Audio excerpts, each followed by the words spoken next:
The next creature we're going to talk about is that of the mighty Gorgons. So these guys resemble mighty bulls that are armored in iron plates, and they are very much lifelike animatronics, kind of, and they seek to destroy all who enter a certain territory. In addition, many of them go ahead and gore their foes with their deadly horns, as well as trample on them with their iron hooves, and they also go ahead and expel a noxious gas.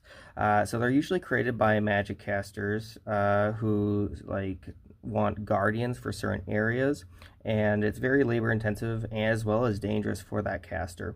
And it does require a bunch of different materials in order to actually create.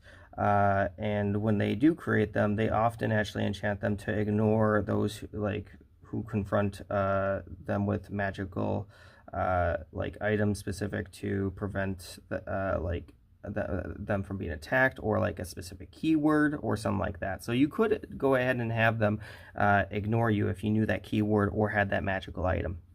Anyway, so there's two different variants. One of the first ones we're going to talk about is just the normal Gorgon, and these guys are just the basic ones that have the petrifying gas, as well as they have a little bit of rust on them depending on how old they are, and many of them outlive their creators, living for centuries and all that stuff. And so we're going to go ahead and look at that stat block. So first off, we can go ahead and see that they're pretty strong actually. CR5, they have 19 AC, 114 hit points, 40-foot movement.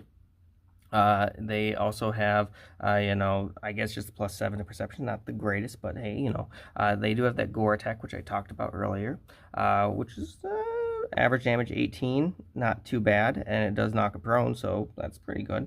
They also have that petrifying breath, which is actually a 15 saving throw, and it's 30 foot, like it's each person, so it's not unlike the Medusa. This just requires you to be in that area. I guess you could maybe hold your, no, I don't know, I don't think it would work with that, because it probably is one that just affects your skin. Anyway, it basically turns you to stone and petrifies you if you fail twice. So pretty strong. Additionally, they also just have a bonus action trample, which is pretty cool as well, which does 10d or 2d10, sorry. But if you succeed, then it's half as much.